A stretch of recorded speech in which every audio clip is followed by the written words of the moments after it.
아멘.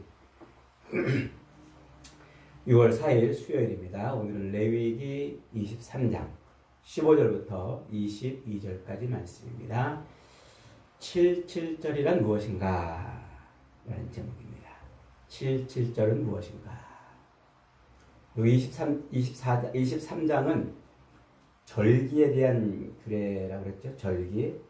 그래서 이 절기라는 말은 하나님 앞에 언약 백성과 하나님이 모여서 하나님 앞에 성회를 드리는 그때, 그걸 절기라 이렇게 부른다고 그랬어요. 그래서 성막을 일컫는 말을 회막이라 이렇게 말하는데, 그 회막을 오헬 모에드 이렇게 부른다고 그랬죠.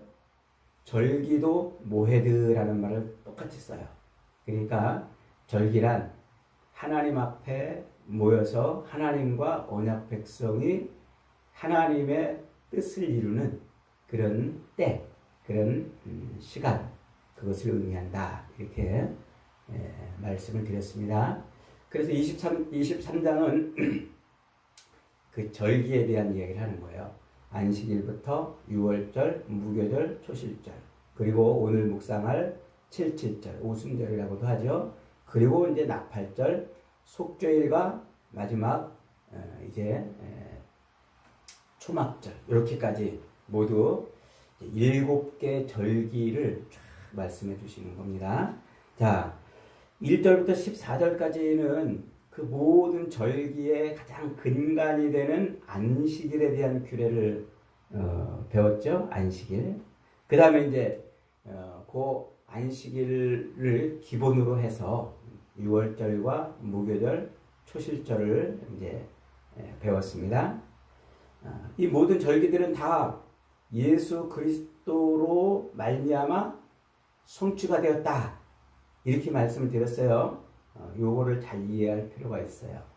그러니까 안식일은 무슨 절기라고 그랬어요? 하나님의 그 천지 창조로 말미암아 모든 천지 창조를 마치시고 영원한 안식에 들어가셨던, 즉 하나님이 모든 피조물을 통치하시고 다스리는 그 영원한 안식에 들어갔던 그 안식, 그 안식을 바라보게 하는 절기가 안식일이었다고 그랬죠. 그래서 이 안식일의 주인 되시는 예수님이 십자가에서 죽으시고 부활하시는 사건을 통해서 우리를 영원한 안식에 들어가게 만들어 주신 거예요. 그래서 안식일은 그리스도의 십자가 죽으심과 부활로 성취가 됐어요. 자, 6월절도 6월절은 우리가 너무나 많이 들었던 내용이잖아요. 예수님이 6월절 어린 양으로 오셔서 그렇게 피 흘려 죽으심으로 그 피를 우리 몸에 바르고, 그래서 죽음의 사자가 넘어가는 그 절기. 그래서 이 6월절도 역시 예수님의 그 십자가 죽으심과 부활로 성취가 된 거예요. 6월절 어린 양으로 오신 예수님의 그 사역으로 말미암아.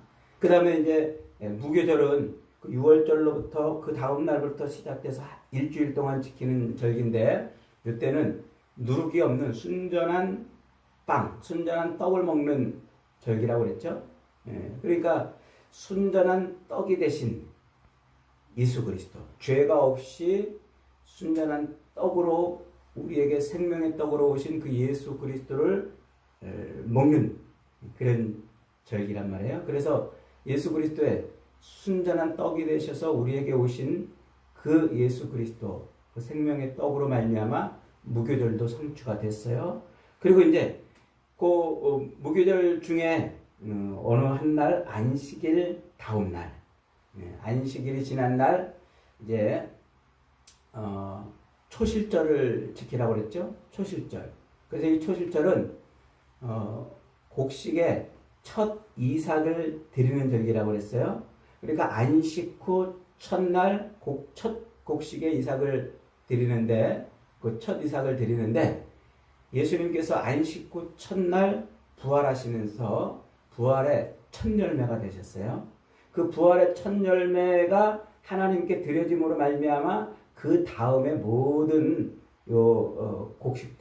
곡식들은 다 하나님께 속하는 그런 절기가 초실절이라고 그랬어요. 그래서 예수님의 그 십자가 죽으심과 부활이 역시 요 초실절을 성취한 사건이 되는 겁니다. 자, 그 다음에 오늘은 이제 15절부터입니다. 15절부터 22절까지. 15절, 16절 한번 읽어볼까요? 시작. 안식일 이튿날 곧 너희가 요제로 곡식단을 가져온 날부터 세워서 7 안식일의 수요를 세우고 7 안식일 이튿날까지 합하여 50일을 계수하여 새 소제를 여호와께 드리라 이랬어요. 그 안식 후 첫날, 요게 초실절이죠. 그러니까 그 초실절 날 예수님이 십자가에서 죽으시고 부활하신 날이란 말이에요. 부활의 첫 열매로 하나님께 그렇게 제사 드린 그날부터 해가지고 7 안식일을 지나가라. 7 안식일. 안식일이 한 번 지나갈 때마다 며칠이 지나가요? 7일이 지나가잖아요. 7일. 그래서 7 안식일이니까 7, 7일 49. 그렇게 해서 49일이 지난 그 다음 날 50일째 되는 날 새 소제로 여호와께 제사를 드리라 이렇게 지금 말해요. 소제라는 말은 감사 제사라고 그랬죠. 앞에서 우리가 2장에서 배울 때 소제는 감사 제사라고 그랬어요. 자, 그래서 첫 곡식단을 드리던 첫 이삭의 열매 결실을 드리던 그 안식 후 첫날 그때부터 7 안식일을 계산해서 딱 50일째 되는 그날 첫 소제를 드린다. 그래서 요 절기를 77절 이렇게 말해요. 77절. 그 다음에 50일째 드리는 절기라 제사라 그래서 오순절. 오순이라는 말은 이제 우리말이에요. 우리 한글에 순은 10일을 말하잖아요. 10. 그래서 5순, 50 이렇게 오순절 이렇게 이제 말해요. 영어로는 이제 펜타코스트 이렇게 이제 말하고 헬라어에서 이제 온 말이죠. 자, 그렇게 해서 50일째 첫 소제를 드리는데 요때는 첫 이삭을 드리던 그 초실절과는 달리 이제 수확하는 거예요. 수확. 그러니까 이제 막 첫 이삭이 패워가지고 이제 막 그 첫 이삭을 잘라서 하나님께 드리던 그때 첫 이삭이 막 패던 그때에서 50일이 지났으니까 이삭이 다 이제 열매를 맺어가지고 수확을 하는 때란 말이에요. 수확 때. 그래서 이때는 이제 보리를 걷어들이는 때예요. 그래서 보리를 걷어들여서 드린다고 해서 맥추절이라고 또 이렇게 말해요. 맥추. 보리를 추수한다.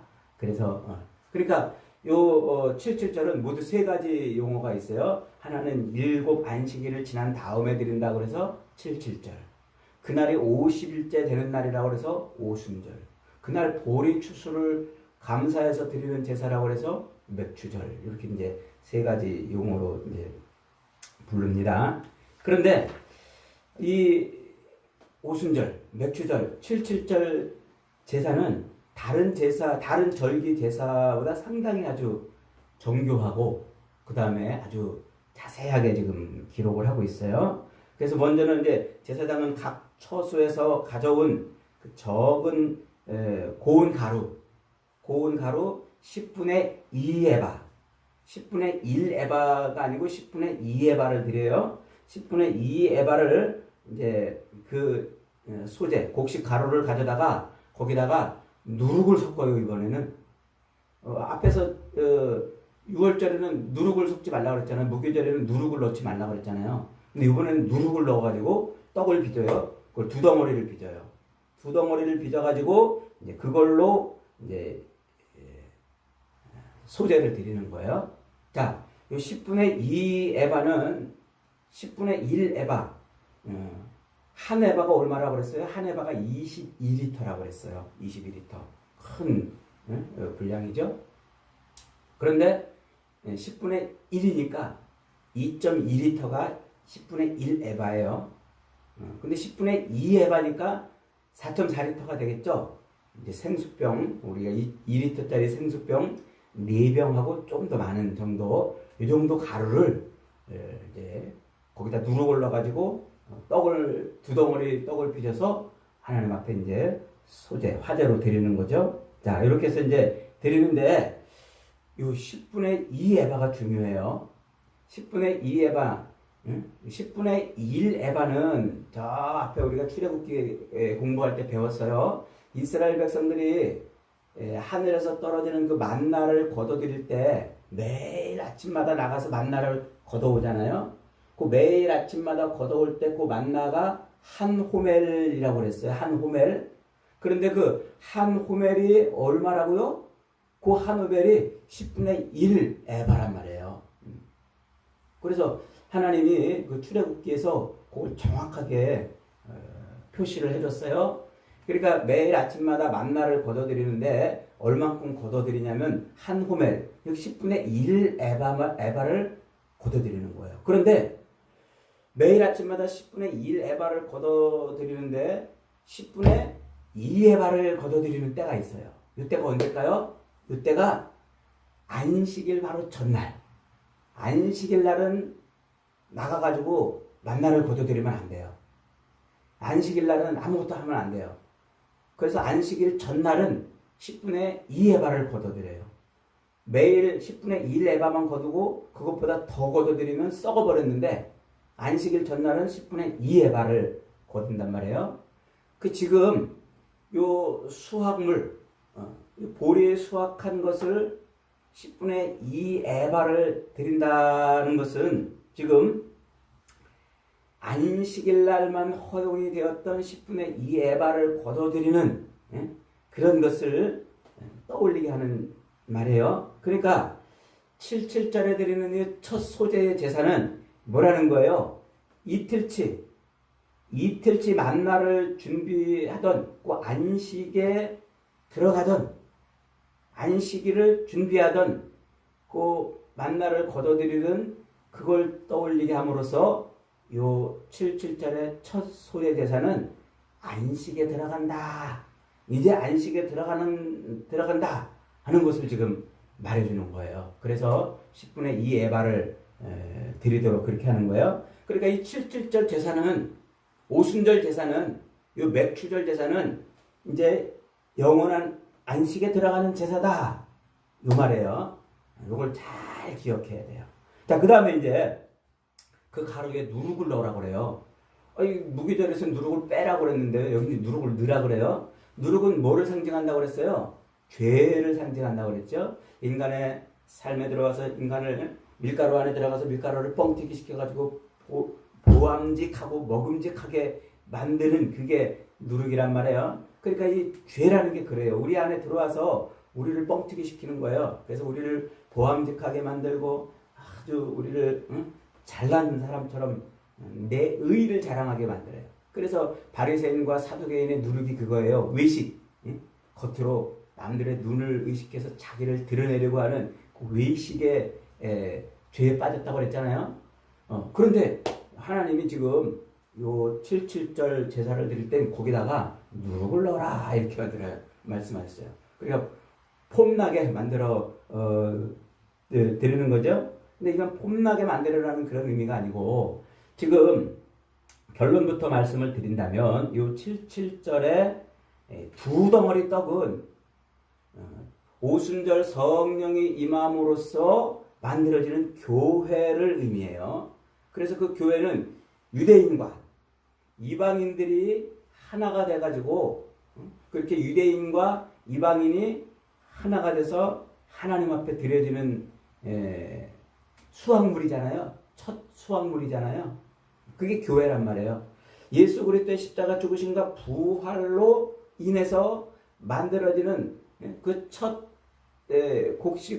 이삭을 드렸던 그 십자가 죽으심과 부활로 말미암아 50일째 될 때 거둬들이는 첫 수확물, 이게 교회란 말이에요. 그래서 유대인과 이방인이 같이 하나님 앞에 드려지는 수확물을 의미하는 거예요. 그러니까 그 교회는 오순절 성령의 임함으로 그렇게 탄생이 되었지만 그 교회가 완전해요? 죄가 없이. 오늘날 우리 교회를 보세요. 죄 없이 완전한 교회가 어디 있어요? 우리가 예수를 믿는다고 말하면서도 여전히 육체 가운데서 늘 죄를 먹고 마시고 있잖아요. 그러니까 하나님 앞에 드려지는 수확물이긴 한데 아직 죄 가운데 있는 거예요. 아직. 그래서 누룩이 들어가 있는 모습으로 그렇게 하나님 앞에 드려지는 첫 제사로 상징이 되고 있는 겁니다. 그러니까 유대인들이나 이방인들로 하나님은 그렇게 예수 그리스도의 부활의 첫 수확물로 교회를 받으시는데 그 교회가 아직 누룩이 있는 거예요. 누룩이 있는. 자, 그렇게 해가지고 이번에는 이제 그 떡과 함께 누룩이 들어간 떡과 함께 1년 된 흠없는 어린 양 7마리를 번제로 드려요.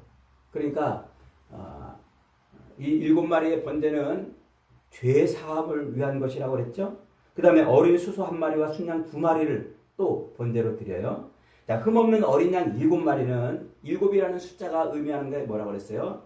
완전하고 충만한 수라고 그랬잖아요. 그러니까 죄에 노출이 돼서 늘 죄 가운데 있지만 그 교회가 완전하고 충만하게 하나님 앞에 다 드려지는 것을 의미해요. 이건 이중적이에요. 그러니까 우리 자신이 모든 교회가 완전하고 충만하게 이렇게 드려지면서 동시에 세상에 있는 모든 교회가 그렇게 하나님 앞에 드려진다는 거예요. 세상에 있는 모든 교회가 완전히 충만히 드려지면서 내 자신, 내가 그렇게 완전히 하나님 앞에 제사 드리는 삶을 의미하는 거예요. 자, 그 다음에 어린 수수 1마리와 순양 2마리를 드리는데 요거는 나팔절, 초막절에만 요걸 드려요.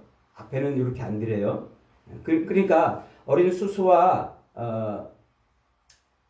수양 2마리는 언제 드린 앞에서 우리가 공부했던 그 제사 중에서 언제 드리냐면 제사장이 자기를 속죄할 때 어린 수소를 1마리 드려요. 그리고 어린 순양 2마리는 제사장의 위임식 때 드려요. 그러니까 요 77절 제사는 그렇게 첫 수확물로 하나님 앞에 드려지는 것을 의미하면서 동시에 이 제사는 누구와 함께? 완전하신 속죄를 이루신 예수 그리스도와 함께 대제사장으로 위임받으신 예수 그리스도와 함께 드려지는 제사라는 거예요. 여기 중요합니다. 자, 그래서 77절 제사는 첫째 누룩이 들어간 그 떡덩어리를 통해서 예수 그리스도의 그 부활로 말미암아 얻어지는 50일 이후에 얻어지는 첫 수확물인 교회가 하나님 앞에 드려지는 것이고 동시에 완전하시고 흠이 없으신 대제사장 되신 예수 그리스도와 함께 드려지는 제사다. 이렇게 말할 수가 있어요. 그래서 77절 제사의 그 뒤에 속죄의 속죄의 순념소도 드리면서 동시에 화목제사도 드려요. 화목제사. 그래서 제사장의 몫으로 돌려지는 그 화목제물을 같이 드리는 거예요. 그러니까 오늘날 하나님의 백성인 이 교회가 가지고 있는 그 속성을 고스란히 담고 있는 거예요. 이 제사가. 그래서 교회는 늘 하나님 앞에 첫 수확물로 드려지면서 동시에 늘 속죄를 해야 되는 위치에 있고 그리고 늘 화목 제사를 드려야 되는 위치에 있는 거예요. 그래서 사도 바울이 교회를 향해서 뭐라고 그럽니까? 너희는 늘 너희를 거룩한 산 제사로 드려라. 그러면서 교회가 화목해야 될 것을 자꾸 강조하잖아요. 이게 지금 그 교회의 속성을 고스란히 지금 반영하고 있는 겁니다. 자, 이러한 77절, 오순절, 이 규례는 사도행전 2장에서 이제 성취가 됩니다. 드디어 예수님이 십자가에 죽으셨다 부활하신 다음에 40일째 승천하시죠. 그리고 얼마 안 있다가 오순절이 와요. 그래 10일 만에 이제 오순절이 온 거예요. 자, 오순절. 그 오순절 날 오순절 절기를 지키려고 예루살렘 성에 쫙 세계 각국에 흩어져 있던 디아스포라 유대인들이 다 모였는데 그때 성령이 불같이 임해요. 그래가지고 제자들에게도 임해서 제자들이 막 방언을 하기 시작하는데 각각 흩어져 있는 사람들의 모든 말로 다 방언을 막 하는 겁니다. 그래서 예수 그리스도의 그 십자가 죽으심과 부활 이후에 오순절날 성령이 임함으로 첫 수확물인 교회가 탄생돼서 그 교회가 하나님 앞에 이제 드려지는 거예요. 그래서 이 오순절은 부활의 열매로 거둬지는 수확물인 거예요. 수확물. 그래서 그리스도 예수의 그 모든 십자가 사역을 통해서 드려지는 하나님 앞에 드려지는 추수물이라는 거죠. 추수물. 그래서 이 오순절날 성령이 임했다는 이 사실은 그리스도의 십자가 사역을 완성한다는 의미에서 이제 무슨 일이 벌어지냐면 모든 언어가 하나로 통일이 되는 일이 벌어지는 거예요. 이 언어가 흩어진 때가 언제입니까?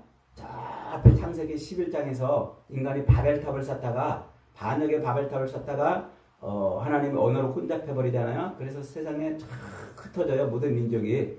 그래서 언어가 다 달라지고 하나님의 진노 가운데 있게 되는 것이죠. 그렇게 바벨탑의 저주에 갇혀있던 인생들에게 하나님이 임하셔서 그들의 언어를 혼잡케 했던 그들의 언어를 하나로 통일되게 하세요. 그래서 모든 백성들이 같은 언어로 하나님의 그 놀라운 은혜를 체험하는 거예요. 같은 언어로. 그게 지금 창세기 11장에 흩어졌던 언어가 여기서 하나로 통합되는 모습을 보여주는 거예요. 그 하나로 통합된 언어가 뭐예요? 그 하나님의 언어가 뭐예요? 그게 바로 예수 그리스도의 십자가 복음이란 말이에요. 그 예수 그리스도의 십자가 복음은 모든 세계 각국의 모든 백성들한테 다 똑같은 언어예요. 그걸 들을 때마다 어떤 백성들이든지 다 하나님의 구원을, 심판이 아닌 구원을 경험하게 되는 것입니다. 그래서 이 하나님의 복음이 임할 때 생명이 살아난다는 것을 오순절날 이제 보여주는 거예요. 자, 하나님의 율법이 임하면은 그 율법에는 뭐가 있다고 그랬어요? 죽음이 임한다고 그랬잖아요. 죽음. 그걸 출애굽기 32장에서 보여줬잖아요. 출애굽기 32장에서 모세가 하나님의 율법을 받으려고 시내산에 올라갔는데 안 내려오니까 밑에 있는 백성들이 뭐해요? 그냥 자기들을 인도할 신이라고 만들어낸 게 금송아지였단 말이에요. 모세가 내려와가지고 율법을 탁 주는 순간 금송아지를 가지고서 그들이 하나님이라고 막 외친 거예요. 그러니까 그때 그 일로 말미암아 몇 명이 죽어요? 3,000명이 죽어요. 그래서 모세가 레이지파들을 모아가지고는 백성들을 막 죽이라 그래가지고 하나님의 율법이 인간에게 딱 떨어지는 순간 3,000명이 죽는 그런 일이 벌어져요. 율법은 우리를 죽이는 거란 말이에요. 그런데 오순절날 하나님의 복음이 선포되니까 3,000명이 살아나요. 그래서 베드로가 이 예수 그리스도의 십자가 죽으심과 부활을 쫙 설교하잖아요. 그렇게 그리스도의 십자가 복음을 쫙 설교하니까 그날에 많은 사람들이 어찌할꼬 우리가 어찌할꼬 가슴을 치고 회개해서 3,000명이 살아난단 말이에요. 요게 지금 오순절날 놀라운 성령의 역사가 바로 생명을 살리는 복음의 역사다라는 것을 말해주려고 그러는 것이죠. 그래서 요 오순절 성령이 임함으로 교회가 탄생하는 이 오순절은 바로 요 이 구약 성경의 레위기 23장에 오순절 제사를 고스란히 누가 성취했다고요? 예수 그리스도의 그 십자가 죽으심과 부활로 성취된 것이라고 지금 말하고 있는 겁니다. 그러니까 이게 얼마나 이 성경 말씀이 정말 1.1행이라도 하나도 틀림이 없어요. 그런데 재미있는 구절이 하나 있어요. 22절을 보니까 너희 땅에 곡물을 벨 때에 반 모퉁이까지 다 베지 말며 떨어진 것을 줍지 말고 그것을 가난한 자와 거류민을 위하여 남겨두라. 이거 시간이 많이 가서 이건 내일 설명하겠습니다. 이게 초막절과 연결이 되어 있는 부분인데 어쨌든 이것은 밭에 가난한 자들을 또 이방인들을 먹을 것을 남겨주라 이렇게 말하는 단순히 윤리적이고 사회적인 명령의 말씀이 아니에요. 이것도 예수님이 고스란히 성취를 하세요. 자, 이것은 내일 다시 한번 더 설명을 드립니다. 자, 이렇게 레위기 율법은 정말 이스라엘 백성들이 대대로 영원한 규례인데 그 영원한 규례를 대대로 지켜야만 했는데 하나님께서는 예수 그리스도를 통해서 단번에 그 규례를 단번에 영원한 제사로 만들어버린 거예요. 그래서 오늘날 그 모든 규례를 율법을 성취하시고 예수님이 그렇게 우리를 구원해 내신 것입니다. 그 구원의 첫 열매가 뭐라고요? 그게 교회예요. 이 땅에 남겨있는 교회. 그래서 이 교회는 이미 구원을 받았다라고 말하면서 동시에 아직 완전한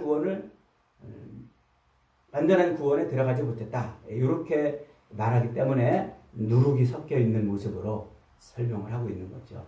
여러분, 예수 그리스도를 통해서 우리가 구원을 얻었고 이제 우리가 예수 그리스도의 그 십자가 죽으심과 부활의 첫 수확물인 것을 잊어버리지 마세요. 하나님 앞에 온전하게 날마다 우리를 산 제사로 드리고 화목을 이루는 삶을 살아내야 됩니다. 이것이 교회가 살아야 될 삶입니다. 오늘도 저와 여러분이 그렇게 교회로 하나님 앞에 온전한 제사 드리고 화목한 삶을 사는 복된 인생들이 다 되시기를 주님의 이름으로 축복합니다. 아멘. 말씀 붙들고